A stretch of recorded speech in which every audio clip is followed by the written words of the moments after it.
Watching RT International on what's been another busy news day with one story dominating the headlines. I'm Peter Scott. Welcome to the programme. We start this out with our developing story. The killing of a Russian war correspondent in a cafe in St. Petersburg was a terror attack planned by Ukrainian special services. Well, that at least is according to the Russian Anti-Terrorism Committee. Well, the main suspect of the murder, Daria Trepova, has arrived at the St. Petersburg Investigative Department to give testimony. Russia's investigative committee has reclassified the murder case as an act of terror, according to preliminary results.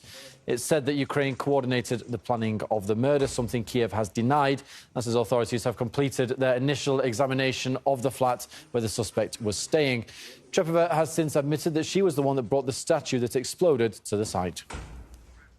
Do you understand why you have been detained? I am detained for being at the scene of Vladlen Tatarsky's killing. What have you done? I brought the statue that exploded.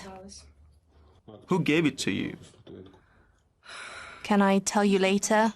I'm standing right in front of the cafe where the explosion took place, and you can see behind me some flowers that locals have laid down there to pay their respects to the fallen war journalist Vladlen Tatarsky, who many had lots of reverence for. Russia's anti-terrorism committee has declared this a terrorist attack organized by Kiev with the help of agents from the Anti-Corruption Foundation, which is an extremist organization in the Russian Federation founded by the imprisoned Russian anti-government activist Alexei Navalny. Now, in connection to this, Russia's investigative committee confirmed its detention of Daria Trepova. That's important to understand because there were reports in the media saying that she was detained for hours and hours even before we got this confirmation. And the reason why it's connected to this is because she had connections, according to these media reports, to the Anti-Corruption Foundation. She had been arrested several times in the past at anti-government demonstrations, and according to these reports, she also had been sending money to the Anti-Corruption Foundation. Again, an organization which is considered an extremist organization within the Russian Federation. The Russian Interior Ministry even released a video confession in which Daria Trepova says that she was the one who brought this explosive statuette that eyewitnesses said they saw a girl bring into this event. Kiev denied any involvement in this explosion, in this incident, but that's not exactly out of the ordinary, because last year when another high-profile Russian journalist, Daria Dugina, was assassinated, Kiev also rejected any sort of having a hand in it or any sort of participation in the organization of that assassination. But of course, we're still investigating this story. We're still following the latest updates, and we'll bring you the latest as they become available. This video shows the moments of the blast at the cafe where the reporter and blogger had been hosting an event. The Kremlin has said that Ukraine is behind the attack, but Kiev has denied that. There is information that the Ukrainian services are involved in the planning of this terrorist attack, and this is definitely a terrorist attack. And we wish a swift recovery to those who suffered in the blast and send condolences to Tatarsky's relatives. The president was immediately informed. Russia is in a standoff with the Kiev regime, which is behind the murder of Dugina and killing of people since 2014. And that's why the special military operation is ongoing. Well, Tatarsky was a prominent figure in the online community of war correspondents. The 40-year-old's real name was Maxim Fomin, and he himself was from the Donbass. He fought in the early stages of the conflict from 2014 to 2017 in the Lugansk People's Militia. This experience led to him becoming one of the most followed war correspondents with an audience of over 500,000 people. Well, the Russian Foreign Ministry spokeswoman, Maria Zakharova, commented on Tatarsky's death, saying that the murder was carried out with the silent approval of international structures. Russian journalists are constantly hearing death threats from the Kiev regime and its supporters, which are increasingly being implemented. They are harassed, branded in the literal sense, with special markings on the digital platforms of American internet monopolies, while there is a witch hunt in the Western media. All this happens with the tacit disregard of the relevant international structures, which now can be interpreted as an approval, if not complicity. In any case of the violent death of a Russian journalist, which was assessed by the Kiev regime and its thugs as a success, neither Western countries nor international organizations nor foreign professional communities conducted investigations. They didn't even show elementary human sympathy. Not so long ago, the West was fighting extremism and terrorism, marching with the United Front in Paris in defense of journalists against whom terrorist attacks were committed. Today, the lack of reaction in the White House, Downing Street, the Élysée Palace, etc., given their claimed concern for the welfare of journalists and freedom of journalism, speaks for itself. As Russia's foreign ministry spokeswoman said, the latest attack on the Russian journalist seems not to have been condemned by the West. RT contributor Rachel Marsden will bring us more on that a bit later in the program. Вернемся к главной теме последних суток. Теракт в Санкт-Петербурге. Теперь это теракт и с официальной точки зрения Следственный комитет, это новость последних секунд, переквалифицировал дело, которое расследуется, на статью теракт. На прямой связи шеф нашего северо-западного бюро, моя коллега Салима Зариф. Что известно на эту минуту? Здравствуйте, Женя. Здравствуйте, Оля. Ну, к этому моменту, можно сказать, реконструировано поминутно все происходящее накануне вечером. Вот момент, когда мы с вами общаемся, 18:13. В это самое время и прозвучал взрыв, унес жизнь Владлена Татарского. А за 40 минут примерно до этого момента в кафе заходит Дарья Трепова. Она представляется Настей, говорит: Владлен, здравствуйте, мы же с вами встречались. Я вам, помните, дарила открытки. Они действительно встречались, это выяснилось сегодня. Меньше недели назад есть фотографии, подтверждающие, на точно таком же творческом вечере Владлена Татарского присутствовала наша, получается, террористка. Сейчас она говорит: я хочу вам сделать новый подарок, вот я вам дарила открытки, я хочу подарить бюст. Да, вот беда, вот с этим бюстом меня не пропустили сюда в кафе, сказали, что там якобы может быть бомба. Владлен улыбнулся и говорит: ну давайте, несите сюда, вот заодно и проверим. Она действительно приносит эту скульптуру и порывается уйти. Владлен говорит, что вы, Настя, не уходите, пожалуйста, садитесь рядом. Она представилась Настей. Она говорит: вы знаете, я стесняюсь, мне как-то неловко. Он говорит: нет, все равно садитесь рядом. Вот показывает на кресло рядом с собой, но она выбирает кресло в 5 метрах от него, ближе к окнам. Раздается взрыв. Есть разные свидетельства. Кто-то говорит, что Трепова успела покинуть кафе до момента взрыва. Очевидцы, с которыми я лично общалась, говорят, что нет, она находилась в момент взрыва в кафе, однако не пострадала и ушла на своих двоих. Далее она следует в съемную квартиру. Она посуточно сняла квартиру в 6 минутах буквально ходьбы отсюда. Там она остригла себе волосы и проследовала на север города, жилой комплекс «Северная долина», к своим знакомым, где ее этим утром задерживают. Она сразу же признала, что да, действительно пронесла скульптуру.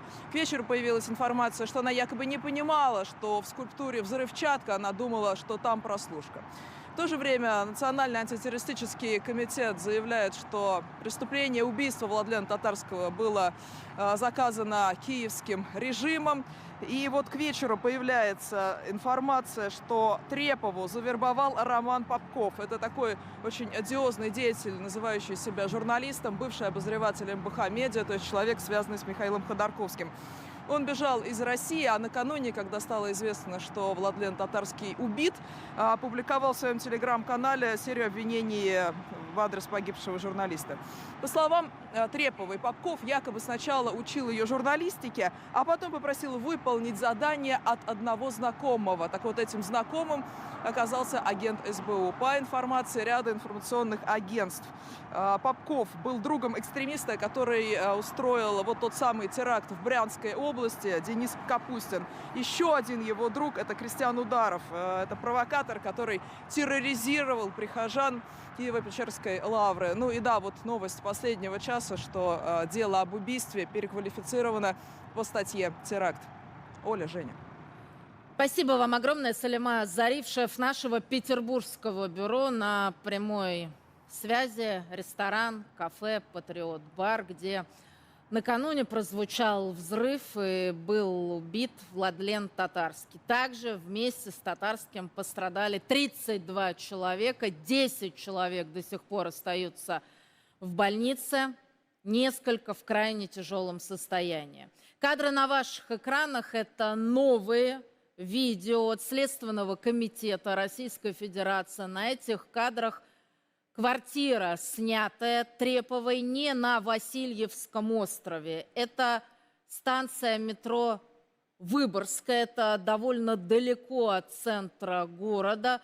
Туда Трепова, как видно, уже приехала подстригшись. Сама себя подстригла, как только что рассказала Салима Зариф на предыдущей съемной квартире, что, конечно, указывает на то, что едва ли кто-то использовал ее в темную, вслепую, если было сразу несколько мест, где она пыталась укрыться. Едет в лифте, поднимается на 25-й этаж. Известно, что во время задержания на каждом этаже были выстроены сотрудники Следственного комитета и полиция, порядка 100 силовиков. На этих кадрах Трепову уже заводят на допрос. Кадры допроса, где она во всем признается.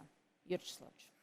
Я обратил внимание, что на протяжении суток западные СМИ, активно комментируя террористическое убийство Владлена Татарского, используют устоявшиеся и практически единое клише. Дескать, фактически, да, это теракт, но против кого? Против пропагандиста, человека, который оправдывал агрессию России против Украины, как пишут западные СМИ. То есть фактически они признают, что это теракт, но против кого? То есть против тех, кто воюет за свою родину, фактически с точки зрения западных СМИ это осуществлять возможно. Но когда это касается Соединенных Штатов или западных стран, все совершенно по-другому. Вот давайте вспомните террористическую атаку 2001 года против Всемирного торгового центра. Да? Перед этим Соединенные Штаты не раз бомбили арабские, исламские страны. Ни у кого в голову назвать террористов, которые совершили вот это вот серьезный теракт, никто даже в голову не пришло оправдывать, почему это произошло. Что это месть за убийство многих граждан, да, которые осуществляли. Значит, они потом бомбили и фактически уничтожили Ирак, они фактически уничтожили Афганистан и так далее, и так далее. То есть никакой морали, никаких принципов вообще у западного сообщества нет. И западные спецслужбы, а мы очевидно понимаем, что западные спецслужбы максимально генерируют медиапространство Запада, будут фактически поддерживать такие истории, будут поощрять и согласовывать эти теракты. Вообще, на самом деле, нам надо четко понимать, возможности таких атак, которые осуществляют террористические фактически западные спецслужбы через украинские спецслужбы, они не исключены, пока киевский режим и господин Зеленский, вот эта хунта нацистов, находится у власти. Пока мы не решим вопрос с этой хунтой, спокойствия, к сожалению, не будет. И поэтому вопросы победы и вопросы недопущения повторяющихся событий, они очевидны. Ведь международный терроризм, вы помните, конец 90-х, начало 2000-х, там же тоже западные спецслужбы стояли, очевидно, за спиной этих террористов, которые осуществляли на территории Российской Федерации террористические акты. Потом это бандполье уничтожили, вопрос решили, и все прекратилось. Да? Вот надо вот это вот нацистский режим там совершенно очевидно уничтожать, потому что... In Russia, an anti-war campaigner has been detained by officials over the killing of a well-known pro-military blogger in St. Petersburg. It's been reported that Vladlen Tatarsky died in an explosion shortly after being presented with a statuette yesterday evening. The woman being held, Daria Trepova, was previously arrested for taking part in protests against Russia's invasion of Ukraine. This report from our security correspondent Frank Gardner contains some distressing images. An ordinary scene on an ordinary street in St. Petersburg. A woman enters a cafe carrying a box containing a statuette. It's hard to verify this, but Russia says she was delivering a bomb. Inside the cafe, there's a meeting of Russian pro-war activists.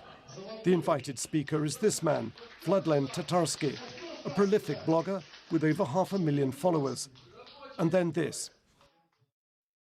The explosion killed him outright and injured over 30 others.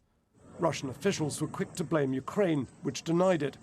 But the suspect now detained is not Ukrainian, she's Russian. Police are naming her as Daria Trepova, an anti-war activist. They've released this footage of her being arrested at home. She's then seen being questioned, apparently under duress. Russia says she's confessed to carrying the statuette that killed Tatarsky in the cafe. He was a big figure amongst Russian military bloggers. A former convict, he fought against Ukraine in the Donbass. He was highly critical of Russian failures on the battlefield, leading some to suspect inter-Russian rivalry. Well, this is a really murky incident. Despite all the claims and counterclaims, it's not immediately clear exactly who was behind this explosion. But to help guide us through it is Olga Ivshina from the BBC Russian service. Olga, what is your take on this explosion?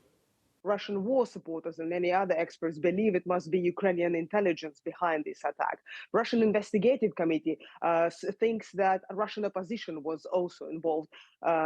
We need to remember that in last year, another prominent vocal supporter of war was targeted in Moscow. On the other hand, many Russian war commanders were killed in strange circumstances since 2014. As Russian investigators piece together what happened yesterday in St. Petersburg, the propaganda war continues. Russia says this was Ukraine-linked terrorism. Ukraine's presidential advisor says it was Russian on Russian. Spiders, he tweeted, are eating each other in a jar. Frank Gardner, BBC News.